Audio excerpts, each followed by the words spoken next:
Well, hello, everyone. Hi, good night, good morning, good evening, wherever in the world that you are. I just want to say welcome to Dare to Tell. And tonight I have my co host with me. Her name is Sister Leslie. And we do have a special guest with us tonight. Her name is Crystal, and she's here to tell her story. And as I've always mentioned, that this is a platform that you can feel free and comfortable to come and talk about your issues, your everyday issues, whatever it is that you're going through. You know what I mean? Because there are times when we think that we're the only ones, and we're not. There's somebody out there that your story can help, my story can help, and you just never know. So I have this beautiful lady, young lady, that's about to tell her story. And Crystal, tonight we will be asking you questions as you go along. We will pause and ask you questions as you go along, so that people can know exactly what it is that you're talking about, what you're feeling, and be comfortable, girl. For Okay. sure. For sure. Okay.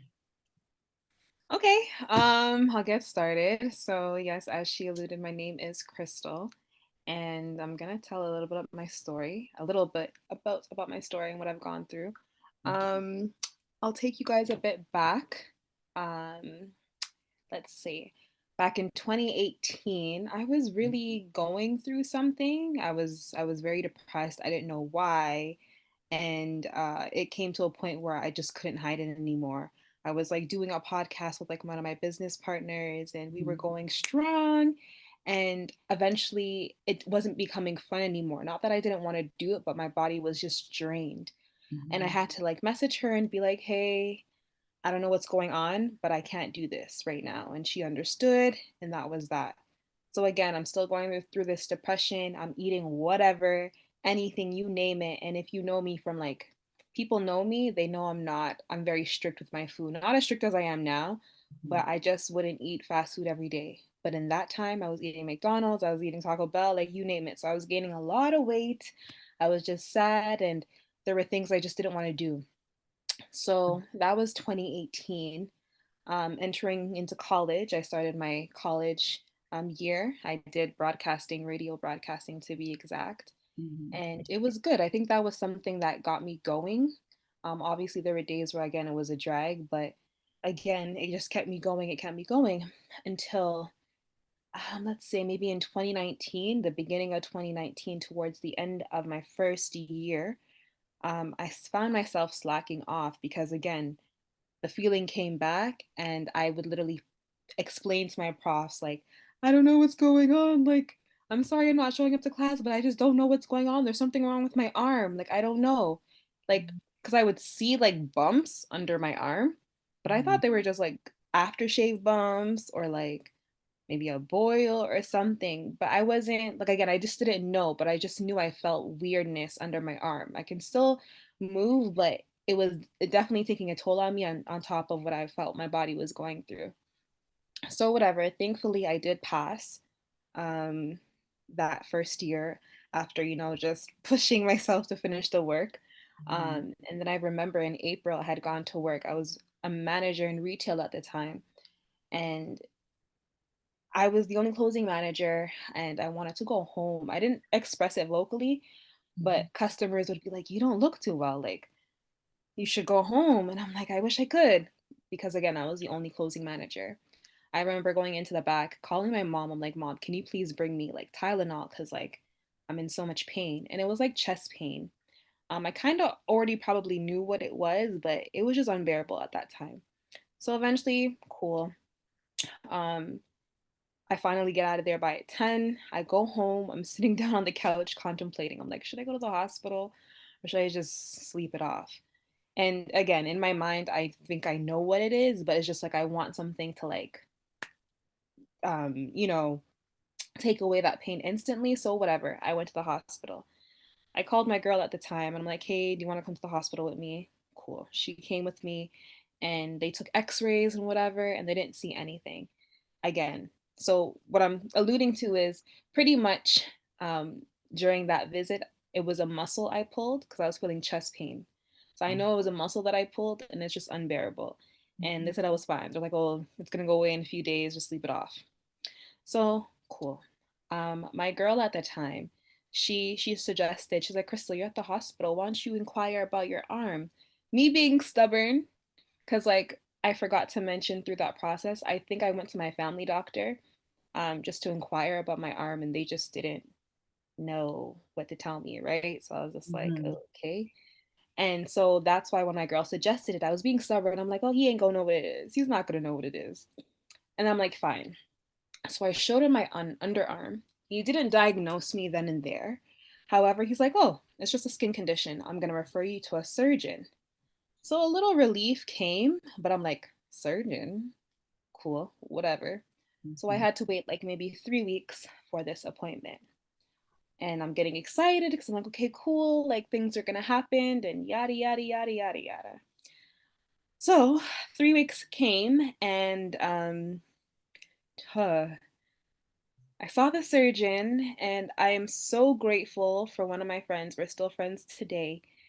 She was with me because what could have like possibly been one of the worst days of my life, like ended up being bittersweet. Um, that was the day I got diagnosed. Like we had a name to what I was going through. Um, and what I'm about to say is she diagnosed me with a rare skin condition called hidradenitis suppurativa, also known as HS, which is again a rare skin condition that usually occurs in areas where your body creases. So common areas, underarm, buttocks, breasts, between the legs, just anywhere where the skin can crease, that's where it can appear. At the time, I had it under one arm and a little bit under the other arm. And that surgeon was like, she was very, she wasn't very good at keeping a calm atmosphere. Like, it made me feel as if, like, oh my gosh, this is like the end. Like, you know what I mean? But thankfully, again, my girl was there because she's like, okay, I'm gonna write it down. You do research. She turned me off from wanting to do research. My girl, she did the research. She's like, Crystal, you'll be fine. It's just a skin condition. Don't worry. And it took me a long time to process that I was dealing with this condition. Mhm. And I was just very confused at the time frame that everything happened because that was a time where I was doing a lot of things career based. I was, working at a radio station full time. I was like just doing a lot of things that I've always wanted to do, like voiceovers, background vocals, doing gigs, movies, and stuff like that. That was just a Oh. weird, yeah. It was just an era, and I would like literally talk to God. I'm like, God, why is this happening? While I can't really be 100%, like give my 100. I can show up and do what I can, but I can't be, I would love to do more, but you know what I mean? And again, no one knew what I was going through during that time. So literally, like I'd be doing these things and I'm flaring meaning like a bump would be forming and it's inflamed, like it's hot, like, and I'm still moving, I'm still going. Um, and again, so just to rewind back, I said a lot just now. Um, so yeah, so all these things were happening, and eventually I did my research, but I didn't take it seriously. I just did my research just to, because honestly, I was very turned off. This disease is not glamorous, it's not pretty, and I just didn't like looking at other. I hated looking at my own scars and stuff. So I just did it every time I Googled it. I'm just like, oh my gosh. They did talk about diet again. Mhm. I didn't change nothing. It took me, I got diagnosed in May of 2019. I Mhm. probably didn't take my diet seriously until October. No, I'm lying. I probably didn't take my diet seriously until 2020. And we'll get into that.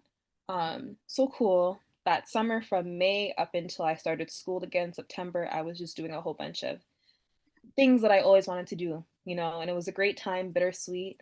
And then school starts again. I'm excited. I'm like that girl telling my classmates, I'm like, yes, guys, victory lap. We're gonna do this. We're graduating this year. Nothing's gonna stop us. I was that person. And I'll never forget my last day. It was October after class, one of the days in October. Um, I'm literally just leaving class. As I'm leaving class for the day, I wanted to grab a snack. It was Doritos. Very significant, I say that. So it was Doritos, and I'm walking to my car and I'm eating it. Like, again, my diet did not change. I'm still kind of just eating what I want. Mhm. Literally, I kid you not. Like, I don't know. I vaguely remember this, but I just remember that was the last day. I showed up to school for like a month. And I was like, my arm was like, it just couldn't move. It was heavy, it was inflamed, and um, I just was so sad. Like, again, I was depressed. And one thing that I noticed is that this condition can take a toll on you. It Mhm. it can make you feel depressed, it can make you feel weak, it can make you feel all sorts of things. So for that month, I was literally just in my room. I was sad until like I had to have a pep talk with myself. I'm like, Crystal, this you said nothing was gonna stop you this year. You need to go back to school. So literally a month later, I'm like fighting or not fighting, but just communicating with my advisor in the program, like, please, can I come back? Can I, I'll catch up and we'll do this and whatnot. Cause my thing is I need to graduate, and they were trying to work with me, but because my program is so in the moment, so fast paced, it was impossible. They were just compromising me, saying, okay, Crystal, you can come back in January. And I was pissed, but I was like, hey, fine. So January comes, and I'm still not 100% physically and mentally. And I guess everything happens for a reason. So now January 2020 comes, and I'm still in pain, but I'm bearing with it. And then I had another gig. I remember this day. I had another gig. And usually, when I have gigs, I like to Google the address the night before so I can see Mhm. roughly how much time I may have to get there. So when I noticed the gig was close by, I'm like, okay, cool. I can wake up at this time and I'll be on my way. Literally, the night before the morning of the gig, I'm just waking up normally, like waking up normally, not thinking anything of it. Literally got out of bed and I fell to the ground and I did like the silent loud scream and I sat there and I looked at the time. I'm like, Sh- should I cancel or should I go? Like I hate being unprofessional and canceling last minute. I literally had like an hour to get there and I don't want to like do that to the team that I was working with. Cause that morning I woke up inflamed in my inner thigh. Like I was inflamed, like it was hot. And I've never experienced that there. Because again, when I first started, it was only my arms. Mhm. And like I wanted to like cry, but whatever. I pushed myself. I got in my car with my hand literally on under my leg and one hand driving as I went to the venue. And again, no one knew what I was going through, but any chance that I could get, I would sit down. Yeah, it kind of looked bad sometimes, but I had to do what I had to do. Honestly, I was just in so much pain. And literally after that, oh my gosh, that was like literally after that day, I was bedridden for like from end of January up until the end of February, beginning of March. And this was in 2020. I was devastated. I was even more sad. I was like, okay, look at everybody's life still going on, and I'm here in my room alone, can barely do nothing for myself. Like literally, I couldn't get up and brush my teeth. Like I had to have my mom and come in and brush my teeth for me. Wow. Pretty much just be a caregiver. Like Yeah. I was crying all the time. I was so sad. I was like, what is happening to me? Like I'm getting worse. Like this is not So, fair. so let me ask you. So it was that painful to the point where you literally couldn't move. Mm. It Wow. was painful because you're dealing with like open wounds and Um, they get irritated, right? Yeah. They're draining and sometimes blood is involved. Like it's messy, it hurts. And Yeah. I was just very frustrated. Like I don't know. I try to forget that time because it was a really hard time. Um but I think that aimed me to do more research. I did forget to mention during that process, after I saw the surgeon for the first time and she diagnosed me, she wasn't qualified to deal with me because at that time I was stage 3. So she referred me to a surgeon, a specialist surgeon in downtown, and I went to go see him. Um, and he was obviously trying to put me on drugs because the goal was to have some surgery, but they wanted to put me on drugs. And again, I'm not against drugs and stuff like that. It's just that I just felt like I was being tested as a dummy. Mhm. And I just didn't feel like they were confident with the drugs that they were prescribing, because the drugs that they were prescribing was for Crohn's disease. I don't have that. I have HS, Yeah. right? So I was very skeptical, and I won't lie to you. I did take pills for like maybe a day or two, Mhm. but I swear to you, I feel like when I took those pills, that's when I noticed getting it other places because I only had it under my arm. So I stopped, and I don't think like I seeked help from like what, June 2019 up until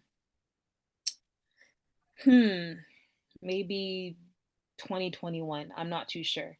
Mhm. But when I was bedridden, I took upon myself to just do research, and just probably aim to change my diet.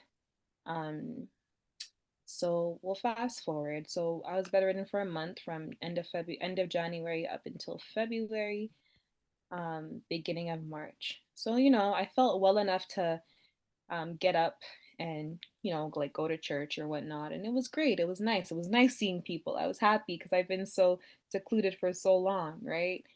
And I'm telling you, everything happens for a reason, because I feel like 2 weeks later, we're in a world pandemic. Everybody's inside. So it was kind of bittersweet sweet for me because, again, I'm still dealing with my thing, right? And it's getting worse. So there's sometimes I'm able to do certain things, but it's a push. But there's times I can't even move.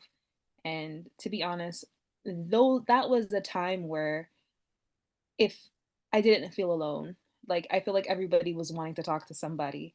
And, you know, I had that support system, and my mom was able to take care of me, and stuff like that. Um, and yeah, so I fast forward again. I me not being able to move or having my freedom taken away from me is huge, because if you know me, I'm always on the road, I'm always doing something.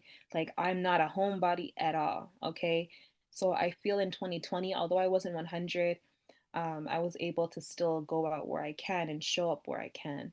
And still, again, I'm eating what I want, like, but kind of being mindful, because Mhm. yeah. It wasn't until maybe November or December 2020, I'm getting worse. I think this is when I was losing a little bit of weight. Not too much where people would notice, but um, it was just getting worse, and I was getting desperate. I was getting desperate. So I seeked help from the States, just inquiring, going back and forth, asking for cost and stuff like that. And my girl, she was just like, Crystal, um, you should go public with your condition and ask for help there. And I was just being very prideful, Yeah. because Yeah. this is very personal. I'm a very private person. And for me to go public about something like this, I just wasn't, I was a little embarrassed. I'll say that. I mean, I know now it's not my fault that I'm dealing with this, but I was embarrassed. It's not pretty. You know what I mean? It's very graphic. And she told me to do this in December. In April, I was really desperate because I think I was bedridden. And again, I don't like to really remember those times because, again, it was really hard. So I just try to just put it in the back of my mind. But it wasn't until April I went public with my condition. It was very, very, very, very, very, very, very hard. But I went public. Um, and I did receive help, suggestions, sympathy and all that stuff like that. And it wasn't until I'm trying to, like, because so much things happened. So many Mhm. things happened. Um, oh, I found a surgeon. She was located in she was located, I think, in Scarborough. I don't remember. I found a surgeon that someone referred to me, that they said that someone with HS Mhm. said worked with her and helped her, because the girl that I know, she's in remission now. She's like, I see her living her life. Yeah, she's in remission now. And the surgeon worked with her. So I got in contact. I was able to see her, and I believe Sister Leslie was with me as well during that time. I'm at that appointment, and I was so excited. I was like, "Yes, this is gonna get the surgery rolling, the ball rolling." Like, and I was researching who she's helped and stuff like that. Only for me to get there, and for her to put me on the same thing this other surgeon wanted to put me on For back Crohn's in disease? 2019. Yeah, so they wanted to put me on Humira, and Humira is something that you inject yourself. It's a long-term thing. Mhm. And I'm not in this for the long haul. Like I'm a woman of faith, and they say this is not curable, but in one ear, out the other, because that's But just not my story. yeah, I've read where people, well, from the States, where people have actually, they had, because as far as I've read, there are different stages to this. The beginning, like probably about four stages. And what I've read so far is that people have overcome this.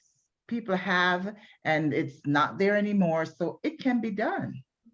It's just here in Canada, what I've learned is that they give you drugs to calm down the condition so that when it's calmed down, they're able to do the procedure.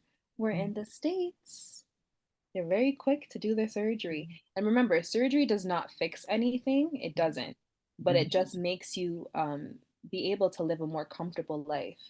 Like, I remember seeing a dermatologist that I was referred to, and she just saw stuff. She's like, "You're so young, you shouldn't be living like this." Because the way she saw, I was like, she saw stuff. She's like, "You Mhm. shouldn't be living like this." And again, even though she was compassionate in that way, she too was telling me to get on Humira because, like, again, my stage was like stage 3, Mhm. right? But I was very, again, I stand on what I say to this day. I'm not taking Humira, and just because it's not for my condition, they don't really have any medication dedicated to this condition. Mhm. So maybe again, a few months later, I'm still doing my research, and I think so. I'll get to that too.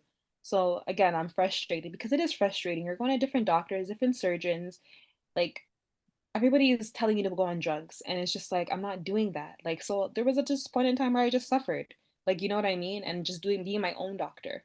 So there was a Mhm. time where I went vegan. Cool, I thought that was working. I don't know. I stopped because I would flare a little bit. I only had seafood, eating fish and just seafood. Nothing really changed. And then there was a time where I probably wasn't eating anything. Like, there was a point in time where I was afraid of food because Mhm. everything that I put in my mouth, I would flare, and it wouldn't help me get better. Like, I was literally afraid of food. And Mhm. if people saw me during that time in 2021, I lost a lot of weight. And it's not because I'm sick, it was because I really wasn't eating. Yeah. Not by choice, but it's just, I was really just afraid of food until I met this lady. Um, she's a holistic doctor. Mhm. She changed. She's the reason why I'm able to be as mobile as I am today. When I Wow. first met her, I literally, it was a drag for me to get there, but I knew she would help me. Or I didn't know she would help me actually, because I just felt like nobody knew what they were doing. Mhm. So I literally went there, and I could barely walk. Like, I was hunched and I could barely sit, like, and again, I'm listening to her, but I'm not really listening to her because I'm like, oh, I've heard this before. What you say you can help me, and yada yada Mhm. yada. And lo and behold, being with her for maybe, I don't know, being with her, maybe I was with her for a while, but maybe like a month or a few weeks in, I started to see drastic changes. She put me on like a cleanse, a detox, because she was just educating me about my body, and Mhm. what I'm going through and what I'm dealing with. And pretty much she wanted to restart the insides of what I don't know how to explain it, but she was just pretty much wanted to Work from the inside out. yeah, and just start Mhm. over, just do a flush kind of thing. Mhm. So that happened, and that helped. It wasn't pretty. It was very annoying because I had like a schedule, a strict schedule. I would have to wake up at like 4 o'clock in the morning and take some drinks, and it was natural stuff, so it was nothing crazy, but Mm. that helped me tremendously, and I was shook. She also gave me a diet, and I was so excited that I could eat food again. Like, I'm talking like food, like food that I thought I couldn't even, like curry goats and like cow foot and stuff like that. I was like, what, I can eat this? But the catch was like it had to be grass fed or organic. But I was like, okay, I can work with this. You know what I mean? One thing I don't do to this day is dairy, soy, and gluten and other things in between. But overall, I can still eat food. So with her, I was losing, but I was gaining weight at the same time. And I'm not 100 like today. I know I'm like kind of like skipping, but I'm not 100 today, but I'm way better. My skin is healing. And honestly, when I tell you guys, um, when I looked at my skin back in like 2019, 2020, when it got worse, I took pictures and stuff like that. I was like, there's no way this is gonna heal without surgery. There is no way. And I was disgusted. I was like, this is so ugly. Like, I just hated my body. I was just like, oh my gosh. But when I look at my body today and I see what it was before, it's just a beautiful thing that skin can really heal itself. I mean, skin is the largest organ, right? But Mhm. to see it really heal, Yeah. like it was a beautiful thing. I want Um, to ask Crystal, yeah. during that time, obviously it was very challenging, but what do you think your worst experience throughout that time would have been? Who was your support, aside from your mom? You spoke about your mom being supportive. Who was your support system outside of the family or outside of home? Whew! I had, oh my gosh, during the situation, guys, like it really showed me who my real friends are. Like when I say real friends, like I said to them what like you guys got my heart whenever like I'm like 100% like and I mean that. I had three specific like girls in my age group. They did my groceries for me. They'd like again because I was very afraid of food and like I Mhm. still had to eat, but and I kind of knew what I could eat. They would literally go all the way downtown and buy me some food and bring it to my house. Um, they would talk to me and call me because sometimes people say, "Oh, if you need anything, call me," whatever. They would emphasize that, "Crystal, call me. Mhm. Like even if you just need to cry, just call me." And Mhm. that meant the world to me because I'm truly grateful for this process, to be honest, Mhm. as horrible as it was. It Mhm. really changed me in a sense where I'm not afraid to ask for help. I used to be like, okay, whatever, I'll do it on my own. But when you really can't do nothing on your own, you just have to ask, right? Mhm. Or when people kind of open that door of comfortable, just letting you know that I'm here for you, that also helps as well. And it just, they really changed me in a sense where I'm just more of a calm, not saying I was very loud and rowdy before, but I'm just Mhm. more of a, like my aura has just changed. Like I'm just truly grateful that people actually care. Like, you Mhm. know, and they say like when you go through things, that's how you know who's really there for you. Because when I was okay showing up in life and stuff like that, I was always there for people. Always there. Oh, you're in the hospital, let me drop everything what I'm doing and I'm gonna come. Or you need this, or you know, I was everybody's go-to. I'm that girl you can call and I'm there. But Mhm. it was heartbreaking to see that when Crystal needed help, those who I thought would be there weren't there. But in that moment, I had no time to stress But let me over what ask I you, lost. Yeah, so the ones that you thought would be there, did they know? of course. Oh, wow. Of course. Some of them even saw during the early stages. And Oh my again, to be goodness. fair, it was hard for me to explain what this condition was because I Exactly. didn't even know. So that's why I would just show them, like, this is what it is. Yeah. You know what I Wow. mean? But like I get it. Some people just don't know how to be compassionate or show affection. I don't know, but It's true. I don't know. Not That everybody has it.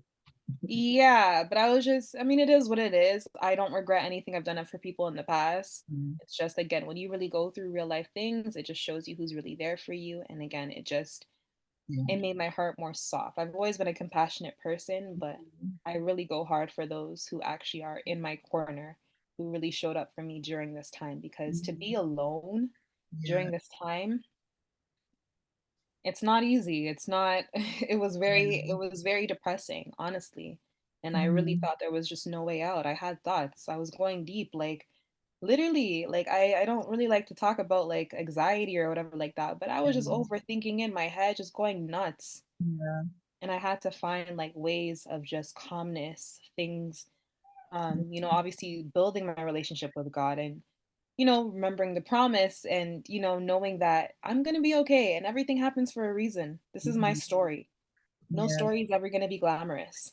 That's Especially my when next question. yeah. Is how did your faith play a part in your experience, your growth, and your road to recovery? Ooh, I was angry. I was so mad.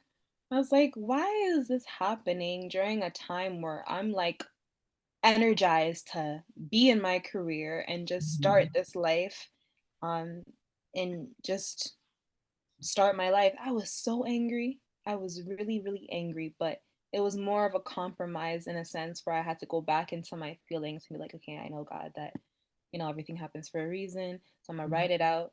And I know that great things are gonna happen. And I listen a lot. So I know sometimes God speaks through people, speaks through things. So I pay attention to every little detail. And I know I was confident that I know that I'm destined for something greater than what the situation is, and this is not Absolutely. the That- end. That's it. So I just knew that I couldn't let my mind or my flesh take over what my reality is now, but I know that greater is coming, and I feel that, and I know that. Um, Absolutely. Awesome. Let me ask you something. I know that you at one time you said it causes you embarrassment and all of that stuff. Have you ever been in any situation where somebody actually knows but they treated you differently because of the condition? You know what I mean? Where you felt embarrassed, like somebody that knows about it, or you are around somebody where, maybe um, you see something oozing or whatever the case may be. Has that ever happened? this fear, no, but Oh, I'll be honest, my fear like that, I'm very when it comes to like oozing and stuff like that, I'm very padded in that sense. good for you. So, Yeah, I don't really worry about that. It's just yeah, more so, "Oh my gosh, can people smell me?" Like, because this comes with an odor, right? yeah, yeah. I've read Um, that. Mhm. yeah, and sometimes I'm very cautious about that. I used to be a hugger. I love to hug, I know and, you do. I know. like, when I had this condition, I know some people like, especially when they didn't know what I was going through, I know they felt offended because my hugs came off as fake. They'd be like, Hmm. "Okay," like, Yeah. But, as time progressed and I started becoming more confident in my condition and obviously, like, knowing like, just asking people close to me, Mhm. I felt more confident again to start hugging because, after a while, you need a hug, a real hug, Absolutely. like, it's Absolutely. therapeutic. So, Um, that was my only yeah. if we're talking embarrassed, is just my hygiene, to be honest, Okay. but Okay. I don't really worry about Yeah. that. Too tough And for it. one thing that I read, as they've talked about, this condition is not infectious, it's not contagious, Mhm. for those of you who don't have any idea. And it also said about 1% has been reported in the general population. Can you imagine? So a lot of people have gone undiagnosed. But Nobody when I knows. went yeah, you're right. When I went public with my situation, the amount of people that I even follow opened up to me, said I have this or I have something similar. I'm Wow. like, it's not rare. It's not Wow. talked about. No one Yeah. really cares to do more research about it. Yeah. Because again, they're giving us medication for other conditions that are out there. But they don't talk about this one. I don't understand. Is it that difficult that the doctors just like they just sweep it under the rug? I don't understand. So that's a frustrating part, but it is very common. Like I've met a lot of Wow. people who've had this. Well, I And actually, this is the first time I've heard of it. I've never, Yeah, yeah, me too. yeah, I've never heard of I've it. never heard of it. same, I never heard of it until I got diagnosed, but it's Yeah. very common. And to see people, still living their lives with this condition is inspiring. Yeah. You know what I mean? Hmm. My only issue right now is just my freedom of my arms, my mobility of my arms. But Yeah. um, again, I'm not with taking medication so I can get the surgery. So again, I'm just on the road of, now that I know I can maintain my diet right now and know Mhm. what makes me flare and what doesn't make me flare, I've been maintaining that. Um, and my inflammation has been going down. So Yeah. eventually I may go back to a doctor and see if I can get surgery done, because I think Mhm. it really does need to happen under my arms. But Yeah. um, other than that, yeah, it's just not an easy condition, but we push through. You know what I mean? You are certainly an overcomer because when I look at you right now and the things that you're telling me that you've gone through, like seriously, yeah. So, you are I thriving. have somewhat of a personal question. Go ahead. I know you're not in a relationship. If you were to get into a relationship, do you think part of your illness would affect that at all, or I someone used might be skeptical to get involved as a result? Oh my gosh, when I talk to my friends, when I used to talk to my girls about like dating, this is like when I was like going through the worst. I'm like, who's gonna want me? Like I was just like, who's gonna? My friends would be like, Crystal, shut up, shut up. Why are you talking like that? Any real man, um, any real man, would see past that and wouldn't even care.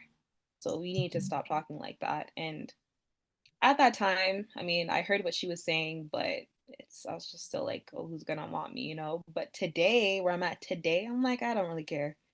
My only thing is when meeting someone new, it's like, when do I break it to them that I'm dealing with this? That's my only Right. thing. Yeah. But I'm not a like, I don't really care. Like Yeah. I'm grown. Like I've come to the reality that when you decide to be with someone, you can meet me perfectly fine, or you can meet a person perfectly fine. When you're Mhm. committed through someone and you decide to marry them, anything can happen. That person can Hmm. become paralyzed and you're already married to them. That Yeah. person, like anything can happen. So It you're could gonna be love anything. That's right. exactly. So that's where my mind is at. Is just like Mhm. you don't fall in love with my body or you That's fall in right. love with my pureness, my Mhm. soul, like our connection. So Yeah, for Yeah. where I'm at sure. with that, For sure. I'm I'm Yeah. confident in that stage. Yeah, It's and I just love that. I love that about you that, those things. And you said something very important way back when you said, the support that you have. I'm always strong on a support system. I don't know, I just, this is something I believe in wholeheartedly, that when you're going through that, you do have a strong support system and because it really, really helps. love It does. heals. Yeah, Love heals. I it wish does. people knew that. Like, you can give me all the medication and whatever, and that can help. But when you actually feel the love around people who actually love you and care for you, Hmm. that was a part of my healing process. And again, it's changed me for the better. Like, I'm just happy with the person I am today mentally. Yeah. And like I don't take anything personally. Like I just like who I am today. And I just feel like again, everything happens for a reason, even if it's Mhm. the ugly situation that I've been through. I'm grateful for it all, to be honest. Listen, most of us have gone through some ugly situations, whether it's that, whether it's relationship wise, whether no matter what we've all gone through some ugly situations, and it didn't break us, It and that's important. Yeah. The fact that it didn't break you is so good because I've read where a lot of people go into deep depression because of it. They become isolated from family, friends, because of what's happening to their bodies. So it's amazing how you fought. You know what I mean? Oh yeah. And don't get it twisted. I was isolated. I Oh, didn't want to be no, around I believe that nobody. the times you were, but you pushed through because I remember you said you felt like you were going to a depression and you're like, Crystal, you talk to yourself like David encouraged himself, and you were like, no, Crystal, you got to do this. So Yeah, that's because great. life Not everybody doesn't can do it. Not life everybody's, doesn't you have to yeah. remember what you want to do in this life. And yeah, there are setbacks, but in those moments where there are setbacks, pay attention and just feel what is this telling me? You know what I mean? Like you don't have to like, oh my gosh, why am I going through this? Why me? Why me? What is this teaching you? Yeah. What's the lesson? What is this for? You're probably helping someone. you know, it'll probably be that person who can help someone in the future get through what you went through and Mhm. be that mold or whatever it is. Yeah. But Yes, I am so yeah. grateful. I'm very grateful for you to come in and tell us your story. It's amazing. And I'm so glad that you had this woman of God right down there, Sister Leslie. I'm so glad you had her because I tell you, mm, she No, wears many hats. for sure. I don't No. even know if I would get her tonight, but thank God, you know. Yeah, no. She Um, knows. I'm very appreciative yeah. of her being there. Trust me. So One if more thing, Crystal. Yes. What advice would you give to someone who might be going through you took the something, words the out of same my thing mouth. or similar? Like, what Yes, advice would you give to them? yes. Oh, just feel it. Just okay, my advice, let me think about this before I respond quickly. Um, my advice is just don't beat yourself up about something you can't control. It's Right. happening. This is reality. Push through it. Um, if you're you know, a person of faith, talk to God. Um, find sources or resources that make you feel happy. Like do things that make you feel happy. Become you again. During my process, I remembered certain things that made me happy. I would look at old poems I used to write and just things that made me like, oh, you know what I mean? So just come back to yourself even while you're going through this. Just remember this is not the end. You're only going through it. You're not stuck here. So Awesome. just remember it gets better. And again, where I'm at today, it's a miracle because again, I'm shocked, but I'm not. I You know what I mean? I'm shocked, but I'm not. Because again, when you're in a situation that bad, you don't see no way out. But it gets better. Just stay close and just keep people around you Mhm. who have your best interests at heart, Right. you know. Awesome. Awesome. That is Thank you. You're yes. welcome. Thank you so much. You don't understand. I am so grateful and I'm so proud of you. And thank you for the courage that you have to, expose yourself and to let, yeah, because trust me, it takes courage. But I do appreciate it. I thank you so much. I really, really, I am grateful. I tell you, I've learned so much during this, hour that we're on here. And you're just awesome. Thank you so much. Likewise. So are Sister you guys. Leslie, I do appreciate you so much as my co-host. I give you thanks. And I just want to put the word out there for anybody that's going through anything. And if you have a story, you can email us at daretotellall@gmail.com. And that's daretotellall@gmail.com. And we'll be happy to put you on to tell your story. And I just want to ask my sister Leslie to give a word of encouragement to somebody that might be going through something, doesn't matter what it is. That's right. You have our email. We're always looking for people to come and tell us not just about your downtime, about your uptime as well. I mean, everybody has a time when they're going through either a waiting period, a wilderness situation, a victory situation. You never know who you're helping in the process. As you come forward with your story, Crystal, we appreciate you coming and telling your story tonight. As a young woman, it takes a lot of courage for you to come on. So we appreciate it, but you're helping someone as well out there. They may not have the same illness as you have, but they may be going through something similar or something worse. So this gives them encouragement that, someone else is going through this. I'm not alone. But with faith and by trusting God, and like you said, having a strong support system, you're able to overcome. We're looking for overcomers. We're looking for people out there that just need a word of encouragement. Tonight, I just want to encourage someone that whatever you're going through, it could be illness, it could be depression, it could be anxiety. If you don't know God, get to know him as your personal savior. Get to know him as someone that you can reach out to. He is a friend that sticketh closer than a brother. There's nothing too hard for him to do.